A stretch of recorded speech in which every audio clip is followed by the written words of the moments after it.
Pacini. Bueno, el 8, sí. Hablo con el sonidista. Le doy también la bienvenida a Marcia Venegas, nuestra compañera. Se ha venido más urgente. Cada vez que viene acá y come camarones del Chichero, se viene como más afrodisíaca. Y bueno, ahí está. Y cállese, están diciendo que come cosas muy feas. ¿Cómo le va el Chichero? Buenas noches, mi querido. ¿Qué dice? ¿Cómo anda? No sé, ¿Todo bien? tiene la mano húmeda. ¿Qué está haciendo? Me acabo de sanitizar, como siempre. Se sanitizó. Siempre, usted sabe, Roberto. Pero qué barbaridad. ¿Va a ser estos langosaurios? El langosaurio, muy Mira bien la lo que son palabra. los langosaurios. Que no Esto se para le esta caigan. noche, ¿eh? Ya estuve pelando los langosaurios, como lo ¿Cuánto llama tiene Roberto. acá? ¿Medio kilo? Ahí hay 1 kilo, Roberto. Pero no pesa Así que nada. tengo el número baratito.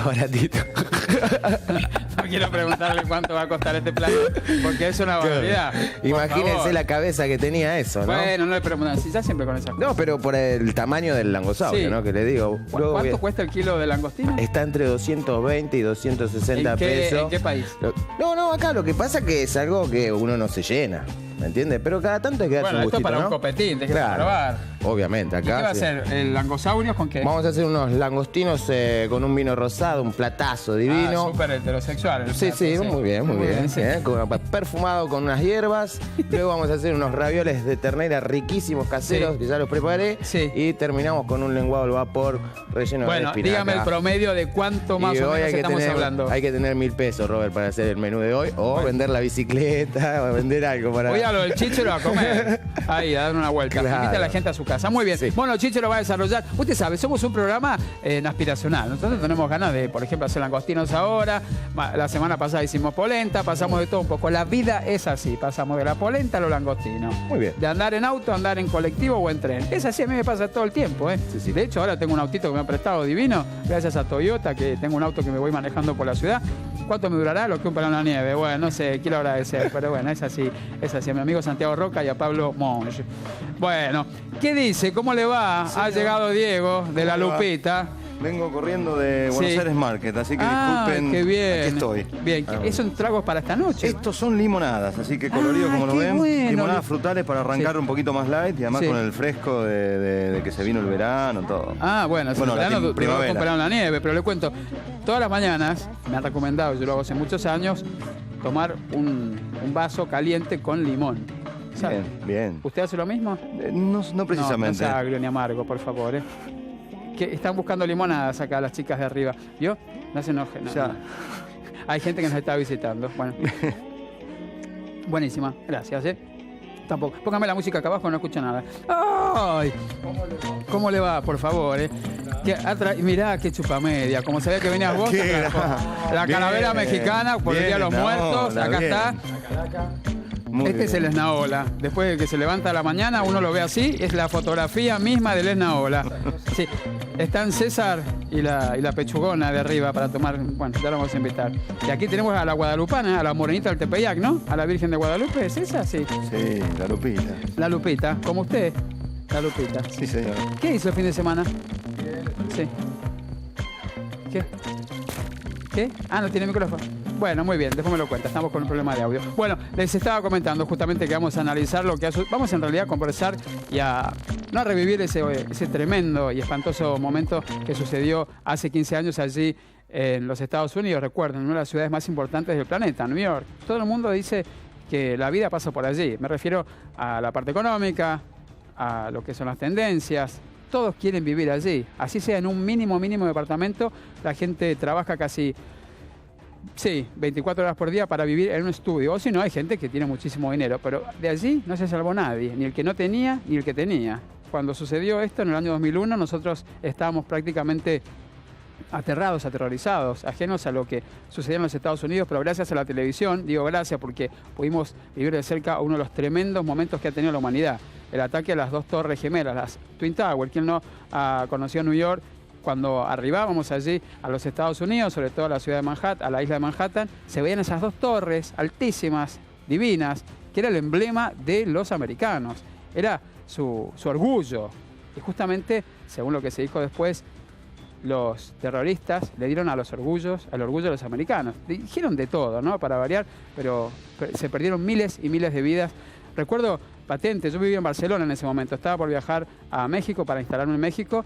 Y cuando tenía que hacer el check-in, justamente se detuvo todo. Todos los aeropuertos del mundo se detuvieron, no hubo reloj que no recordase los minutos fatales de cada una de las personas. Recuerda, veíamos la televisión y caían cuerpos desde el aire, gente que se escapaba de las llamas, gente que iba caminando por allí, los transeúntes, allí en el kilómetro cero de los Estados Unidos, donde está el Financial District, que está muy cerquita, donde está, bueno, ya sabe, Wall Street, todo funciona allí, o funcionaba en ese momento, cuando de repente un avión que se vio en el radar dio contra una de las torres, luego vino otro, después otro, y también otro avión cayó cerca del Pentágono. Todo esto en menos de 2 horas prácticamente, y el mundo se desayunaba de esta situación catastrófica. ¿Se acuerdan cómo se desmoronaron las torres? Acá estamos viendo las imágenes fatales. Esto sucedía hace 15 años en los Estados Unidos. Primero impactó un avión en la parte superior, luego en la parte media de la torre, de la primera torre.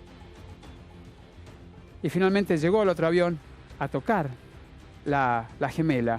Estamos hablando de las Tinta Gravy. Esto salía en vivo y en directo en la televisión del mundo, donde un avión, como estamos viendo allí, con pasajeros, aviones de línea,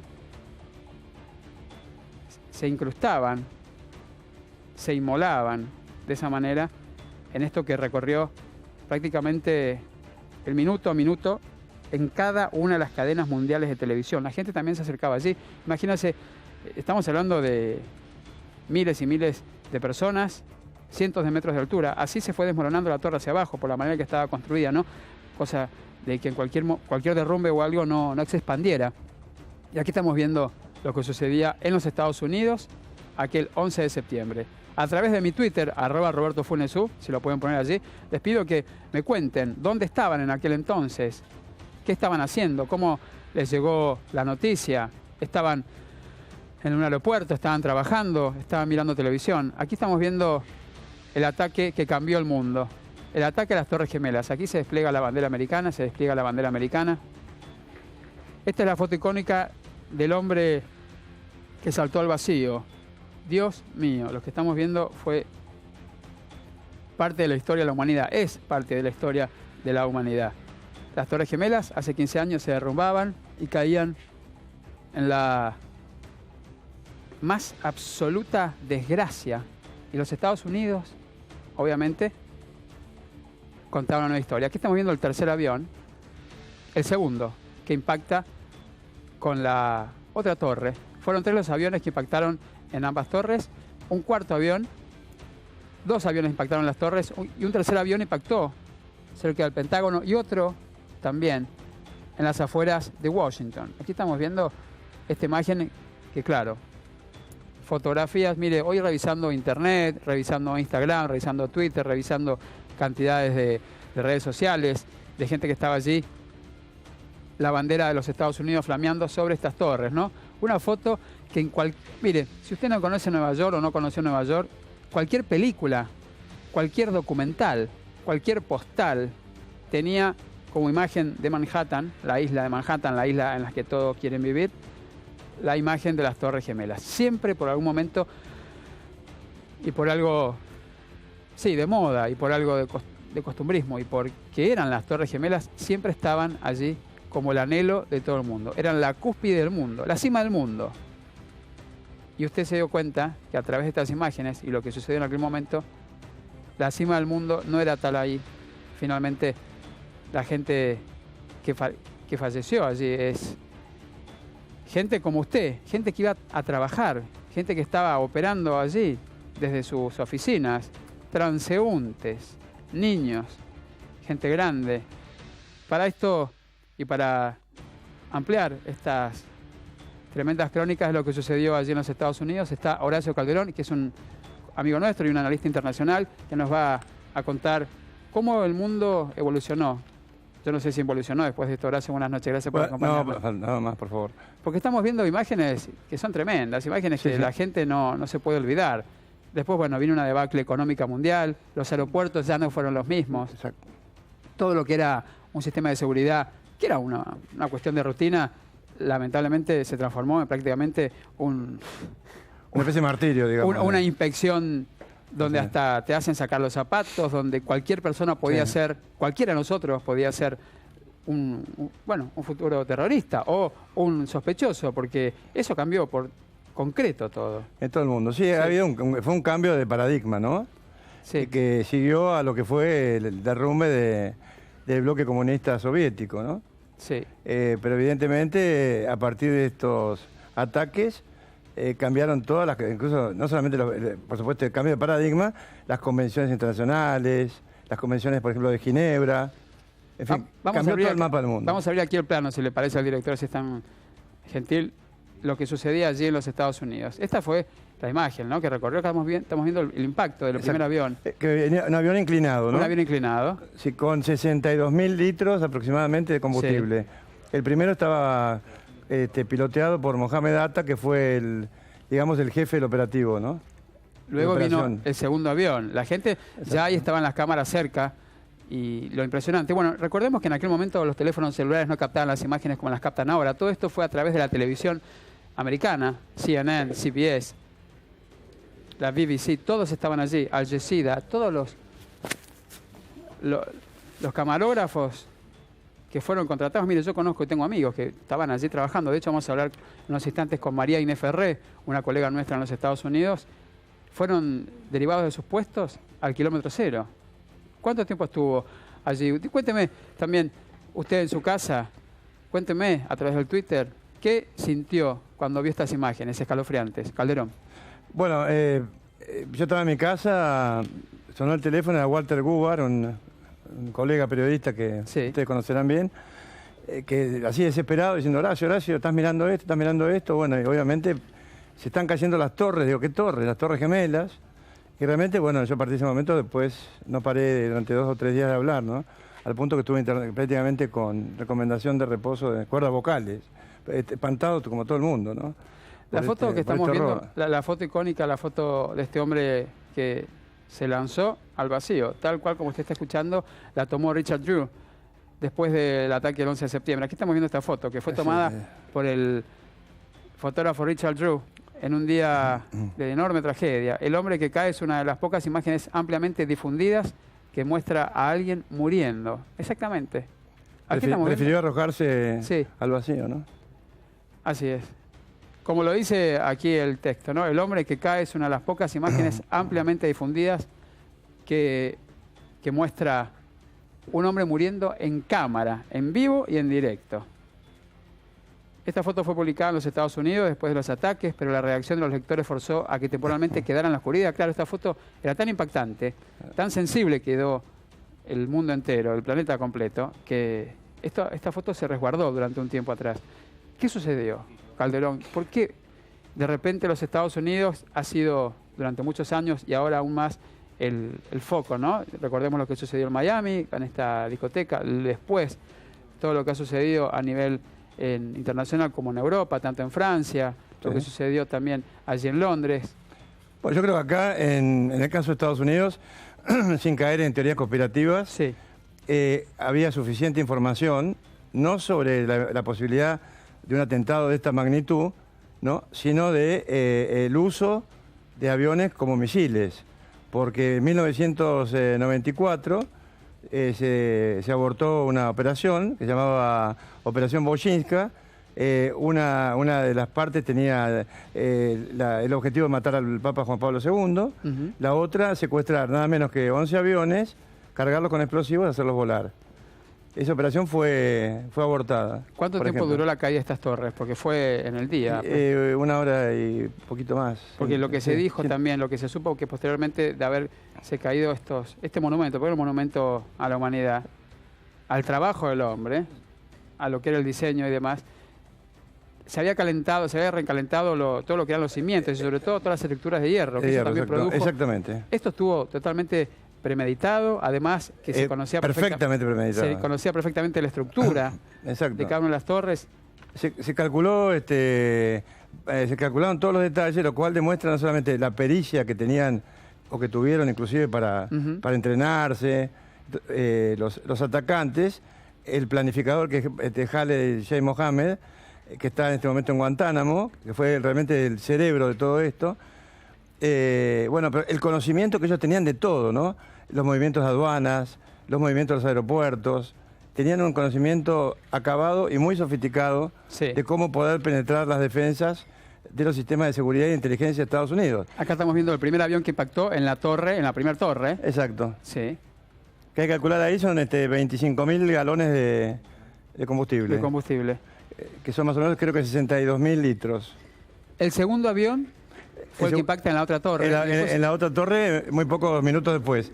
Hay que tener en cuenta que, por ejemplo, la Fuerza Aérea no pudo poner en el aire, por ejemplo, aviones para llegar a tiempo y, por ejemplo, evitar el segundo impacto. Porque, de hecho, trataron de neutralizar el segundo avión porque ya estaba dentro de su radar. Exactamente. Pero por un tema de seguridad también y por que no lo permite el espacio aéreo. Claro. Claro, no se imaginaron que esto estaba sucediendo, que iba a suceder con tanta rapidez. La cantidad de muertos, yo lo que he leído por allí es que no es tal como se dijo. Claro. Que hay más muertos y gente que nunca fue reclamada. Es posible eso, ¿no? Mire, o sea, no hay que descartarlo, pero sean 3.000 o 3.500, 4.000. 3.563 para ser más preciso. 3.563 fueron las personas que perecieron, las que se saben, de las cuales hay una estadística. Pero también, mire, recuerdo, en los Estados Unidos hace 5 años, 6 años que viajé. Perdón, no. Yo viajé en el año 2002 a Nueva York. Cuando estuve allí, lo que me impactó, que de hecho vamos a conversar con Inés Ferré, que fue la persona que me llevó, María Inés Ferré, periodista de la CNN y también de Al Jazeera TV en los Estados Unidos, me llevó al kilómetro cero, al punto cero, como le dicen allí, a la zona de Wall Street y sobre todo donde estaban las torres, que ahora, bueno, se ha levantado un museo, un monumento. Esto es terrible, esta imagen. La iglesia, que estaba a escasos metros, estaba toda calcinada. De hecho, hay unas lápidas allí con 2X como los NN, donde supuestamente allí habrían no solamente muerto personas que iban caminando, personas que estaban de vacaciones, sino gente que trató de ayudar, y de socorrer a la gente y a las personas que llegaban de una manera tremenda. Y bomberos voluntarios murieron centenares. Sí, se habla de más o menos 600 bomberos voluntarios que fueron los que perecieron en este ataque terrorista, que, como dice usted, Calderón, cambió el mundo. Cambió el mundo totalmente, eso es. Y uno lo está viendo, ha ido la violencia increyendo, aunque no tenga registrado, por ejemplo, hasta el momento, ataques espectaculares como fue este, ¿no?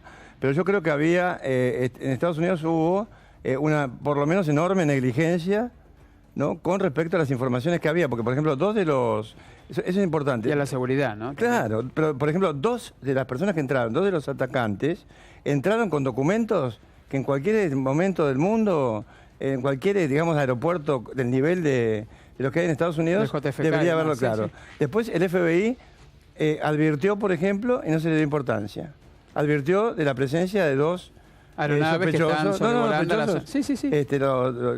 Los pilotos, uno de los pilotos ya estaba entrenado, que eso no se dice. Un piloto que fue el que se estrelló contra el Pentágono, estaba entrenado, había sacado el brevet de piloto en los Estados Unidos. O sea que no solamente, eso no se dice. Volvió a Arabia Saudita, se quiso anotar para entrenarse como piloto comercial, fue rechazado para entrar a pilotear, porque una cosa es pilotear aviones. Ahora, qué curioso y qué paradójico, ¿no?, que en Estados Unidos se haya violado el espacio aéreo de esta manera, siendo el país con mayor seguridad en el planeta, donde cada uno de los movimientos, tanto de los aviones como de las personas, hasta de los... de las mismas ciudades, está absolutamente digitado y medido, minuto a minuto, metro a metro. Qué curioso que el espacio aéreo haya sido vulnerado, violado de esta manera, y en los Estados Unidos, no se hayan percatado o no hayan tomado una acción tan rápida. Quizás que no se imaginaban. Yo creo que había, por lo menos, para no caer en teorías conspirativas, un altísimo grado de negligencia. Le pregunto, Calderón, y quizás esta pregunta suene fuerte, ¿se podría haber evitado? ¿Se pudo haber evitado? Sí, se podía haber evitado. Se podía haber evitado perfectamente si se hubieran seguido los protocolos, por ejemplo, que responden a la identificación de personas sospechosas a las cuales hay que seguir. Acá estamos viendo el segundo avión que impacta en la otra de las torres. Exactamente, 15 minutos después aproximadamente. 15 minutos después. Exacto. Usted me dice que las torres se desmoronaron en una hora más o menos. 105 minutos. 105 minutos. Creo que más o menos así, ¿no? Lo que fue terrible además es cuando uno ve parece algo extraterrestre, un ataque extraterrestre con esas nubes de polvo y de tierra que van avanzando por las calles. Se habla muchas veces de que la realidad supera la ficción y de hecho al ver esas imágenes uno cree que fue una película de terror. Pero para acompañarnos en este momento tan delicado, porque son 15 años de la catástrofe mundial, estamos con María Inés Ferré, amiga mía, compañera y mujer que cubrió de cerca allí el ataque a las Twin Towers. Inés, ¿estás allí? Buenas noches. Buenos días en Estados Unidos. ¿Estás allí? Gracias. Igualmente a ustedes ahí. Inés, recuerdo cuando nos conocimos en el año 2002, que yo viajé allí a Nueva York, que muy compungida me llevaste a la zona. Vos sos argentina, vivís en New York desde hace muchísimos años, te fuiste de muy niña allí a los Estados Unidos, sos periodista, corresponsal, has cubierto desde las Twin Towers, la caída de las Torres Gemelas, has cubierto el huracán Katrina, las elecciones, pero recuerdo que me llevaste allí al kilómetro cero, me mostraste una iglesia, me acuerdo perfecto, de hecho lo grabamos para ese... Entonces yo trabajaba para una televisora mexicana, y me mostraste también unas tumbas que no se sabían de quiénes eran. También me contaste tantas historias, pero quiero que vos en primera persona nos cuentes, Inés, lo que ese día fue para vos y cómo cambió tu vida de ese entonces a ahora. Mira, cambió mi vida y cambió la vida de todos los neoyorquinos en realidad. Ese día fue un día que yo iba a trabajar y estaba trabajando en la radio donde habías visitado al año siguiente, si recuerdas, y sí. Bueno, por la mañana caminando escucho sirenas por todas partes, pero entré al subterráneo porque llegaba tarde al trabajo y estoy en el tren subterráneo y dos chicos están hablando de las torres de un avión y les digo, ¿qué pasó? Y dice, un avión justo le dio a una de las torres gemelas. Y ese era el primer avión que le dio contra una de las torres. Y luego, bueno, salgo del subte y miro para arriba y desde la calle 50, más de 50 cuadras, que se veían las dos torres que estaban en llamas. O sea, eso fue un momento que nadie se olvida. La gente, todos comunicándose para ver si estaban bien, todos, las líneas telefónicas no funcionaban, los celulares no funcionaban. Y bueno, y después yo al día siguiente fui a la zona cero a cubrir lo que era eso, y era horrible, absolutamente horrible las imágenes, digamos, el aire que se respiraba, el aire que la gente tampoco sabía que estaba contaminado, y los trabajadores que se pasaron meses y meses ahí, y la gente que simplemente estaba buscando a sus seres queridos. Mi hermano perdió a uno de sus mejores amigos que estaba bajando por las escaleras de las torres. Lo horrible también fue que le habían dicho a la gente que se quedaran al principio, que se quedaran donde estaban. Y bueno, y luego la gente que estaba bajando por las escaleras y quienes no llegaron a tiempo cuando se derrumbaron. Inés, recuerdo también otra de las situaciones que de allí en más el mundo cambió. El mundo tomó tomó otra ruta, evidentemente después de estos atentados, después de 3.563 muertes y después de este golpe a la humanidad. Estoy aquí con Horacio Calderón, que es un analista internacional, al igual que vos, un hombre con mucha experiencia en todo este tipo de ataques terroristas, pero lo que me acaba de contar Calderón, que quizás mucha gente lo sabe y vos seguramente también, es que esto se pudo haber evitado, que quizás los Estados Unidos no prestó tanta atención en lo que ya les venían avisando a través de los radares, lo de la CIA y todo. Eran mensajes que iban llegando y quizás allí no hicieron caso. ¿Vos pensás así? ¿Es así? ¿Hay gente que lo sigue sosteniendo?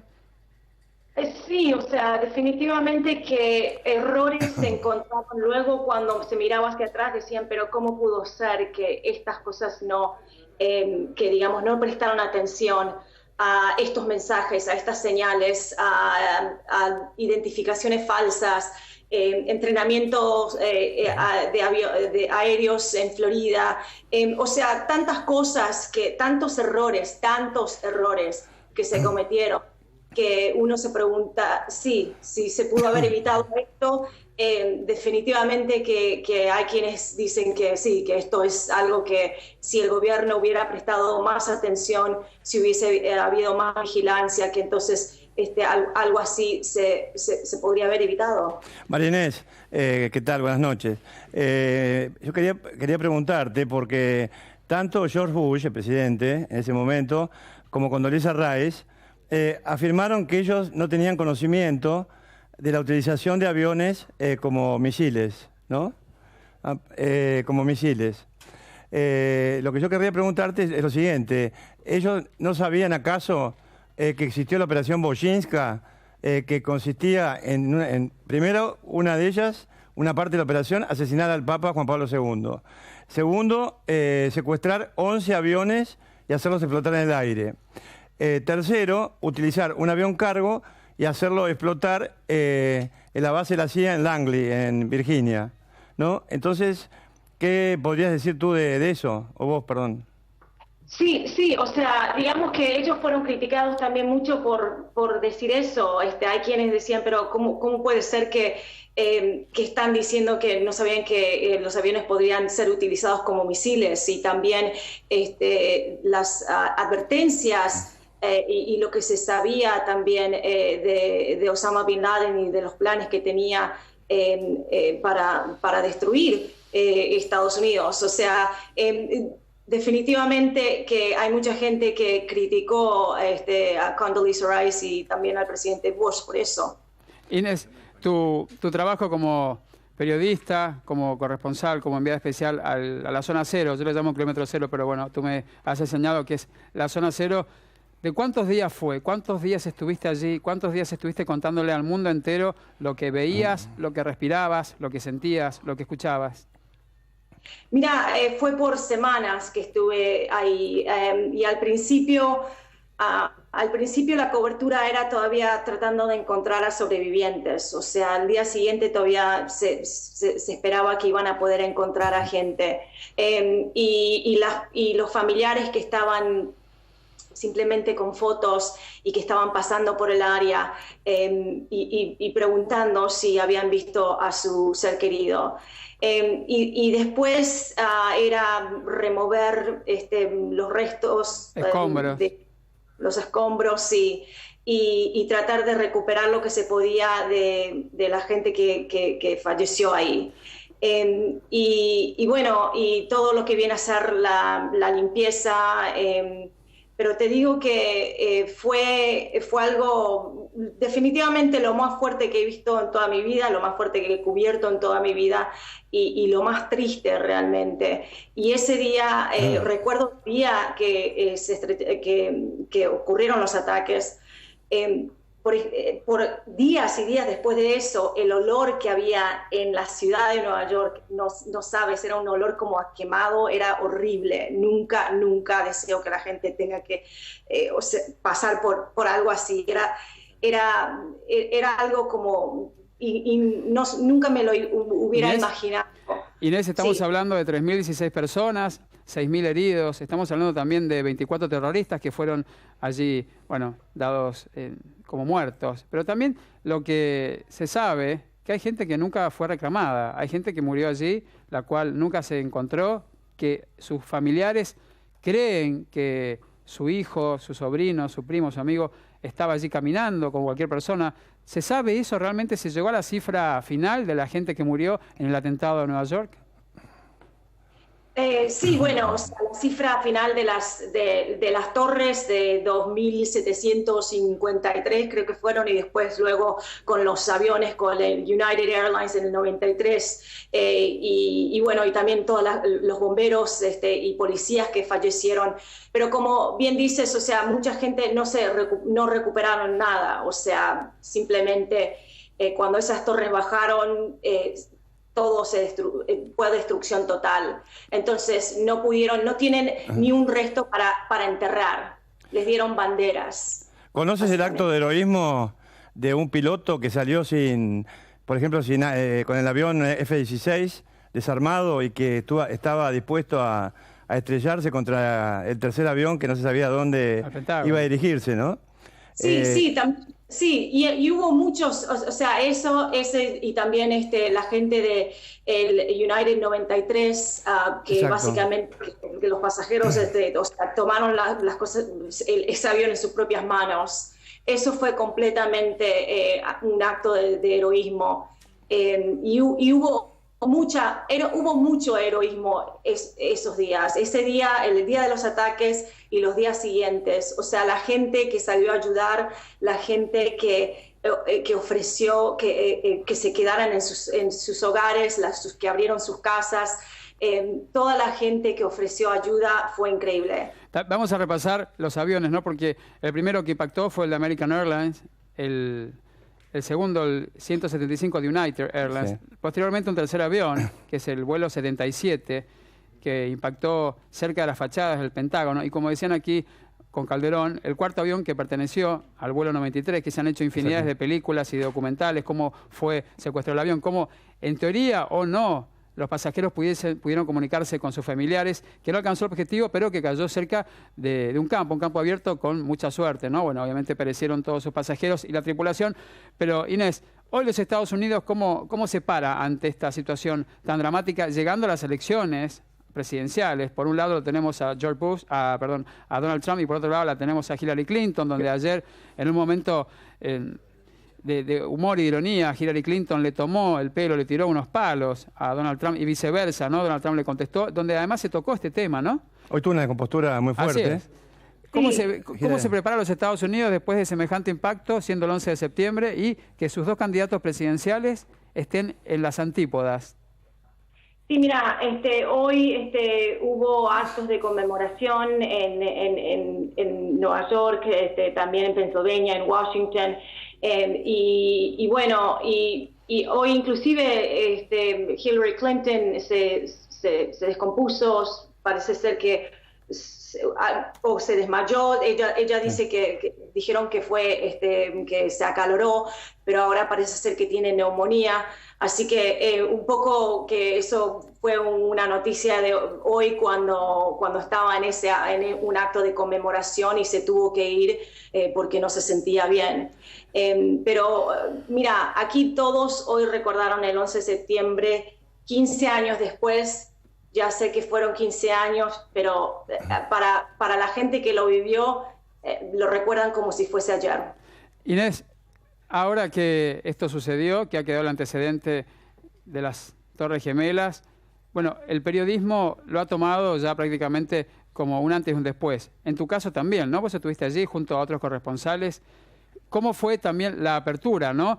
Respecto al mercado laboral? Porque, bueno, nuevamente Manhattan, quizás esto suena frívolo, pero yo lo sé de fuente cercana, que se transformó en el punto central, aún más importante de lo que era anteriormente. ¿Es así? ¿Es tal cual lo que te digo? Sí, o sea, lo que un acto, ese ataque, digamos, se cubrió por todos los medios del mundo y desde la zona cero ahí en Manhattan, y de ahí se abrieron, digamos, muchas vías de temas como la seguridad nacional.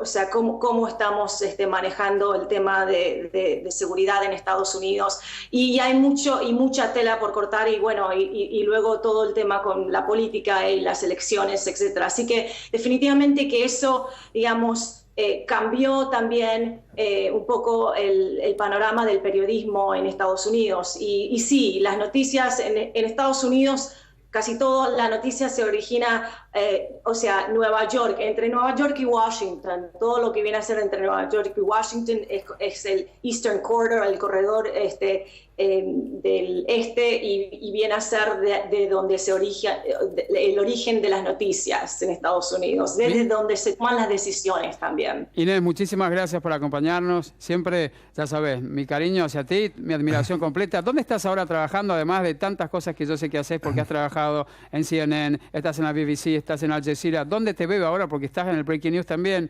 ¿Dónde la gente te puede ver aquí desde Argentina, mi querida Inés?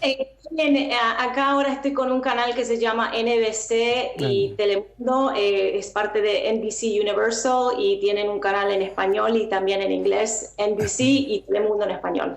Muy bien, desde los Estados Unidos, de la ciudad de Nueva York, María Inés Ferré, colega y corresponsal, que nos ha ampliado justamente lo que ella vivió de cerca ese 11 de septiembre en el año 2001. Gracias, Inés, buenas noches. Gracias, buenas noches a ustedes. Y nosotros seguimos aquí en Noches Mías, vamos a una pausa y regresamos con Calderón, que no se va, que se queda con nosotros porque vamos a seguir leyendo también los Twitter, si mi querida Marcia me acompaña, en mi cuenta, donde la gente cuenta cosas bastante emotivas y otras bastante desesperantes de cómo vivieron ese 11 de septiembre allí hace 15 años en los Estados Unidos.